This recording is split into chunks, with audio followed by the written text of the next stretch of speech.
అది కూడా తప్పు. అలా కాదు సార్. ఇప్పుడు రాధికల్ ఫస్ట్ ఆఫ్ ఆల్ నన్ను ఇబ్బంది పెట్టట్లేదు సార్, టిల్లు గారిని ఇబ్బంది పెడుతున్నారు సార్. ఓకే.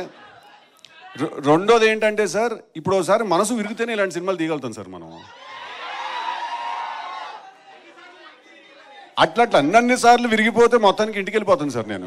ఒకసారి విరిగాక బుద్ధి వచ్చి ఓకే ఇప్పుడు మనం ఉన్న ఫీలింగ్ అంతటిని కూడా మనం ఎలా ఆర్ట్ ఫామ్లో కన్వర్ట్ చేయాలని సినిమాలు రాసుకుంటూ తీస్తున్నాం అంతే సార్. ఒకసారి విరిగితే చాలు సార్, లైఫ్ లాంగ్ బుద్ధి వచ్చేస్తుంది. అనుపమ గారు, ఇందాక మీరు మాట్లాడుతూ ఇలాంటి క్యారెక్టర్ ఎందుకు చేశారంటే లిమిటేషన్స్ అని ఒక మాట వాడారు. లిమిటేషన్స్ అవన్నీ పక్కన పెట్టి చేశాను first time.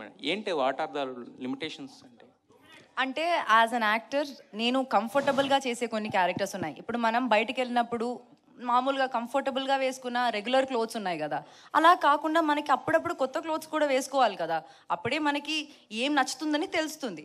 So as an actor కూడా ఇన్ని ఇయర్స్ నేను చేసిన క్యారెక్టరే మళ్ళీ మళ్ళీ చేసినప్పుడు ఎవరికైనా బోర్ వస్తుంది కదా, అదే నాకు కూడా వచ్చింది.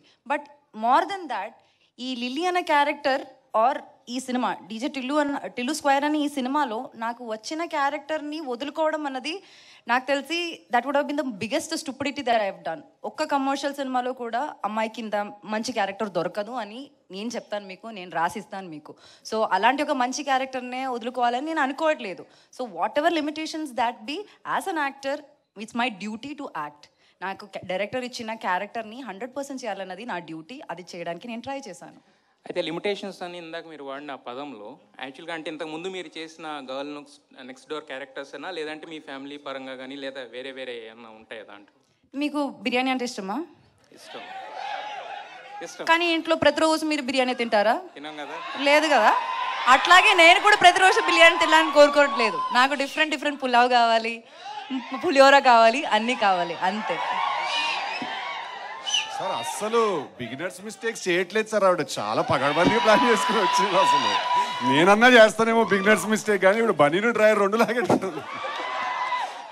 అండ్ సిద్ధు, యాక్చువల్గా జనరల్గా ఏదన్నా సెకండ్ సినిమా వస్తున్నప్పుడు పక్కన డాష్ పెట్టి 2 రాస్తారు కదా, మీరు ఏకంగా పైనకి లేపారు స్క్వేర్ అని, ఏంటి? అంటే అదేమి అది యాక్చువల్లీ టైటిల్ త్రివిక్రమ్ గారు ఇచ్చారు సార్ మాకు ఐడియా. టిల్లు 2 అందామా, 2 టిల్లు అందామా, టిల్లు బ్యాక్, టిల్లు రిటర్న్స్, ఇవన్నీ రొటీన్గా ఉంటే టిల్లు స్క్వేర్ అందామయ్యా అన్నారు ఒక రోజు ఆయన. అంటే బాగుంది సార్ అని. బాగుంది గురించి. వంశీ గారు, లాస్ట్ టైము యాక్చువల్గా డీజే టిల్లు ట్రైలర్ లాంచ్ మిమ్మల్ని ఎవరు అడిగారు ఇది మీ బయోపిక్ అంటే తప్పే ఉందన్నారు కదా, మరి సో ఈ టిల్లు స్క్వేర్కి మీరు ఏమైనా యాడింగ్స్ ఏమైనా ఉన్నాయా మీ దగ్గర నుంచి?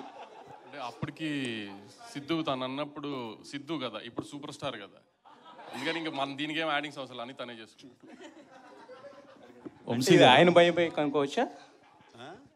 ఇది సిద్ధు గారి బయోపిక్ అనుకోవచ్చా? సిద్ధు చెప్పినట్టు లవ్ ఫెయిల్యూర్ అయిన ప్రతి కుర్రోడి బయోపిక్ ఇది.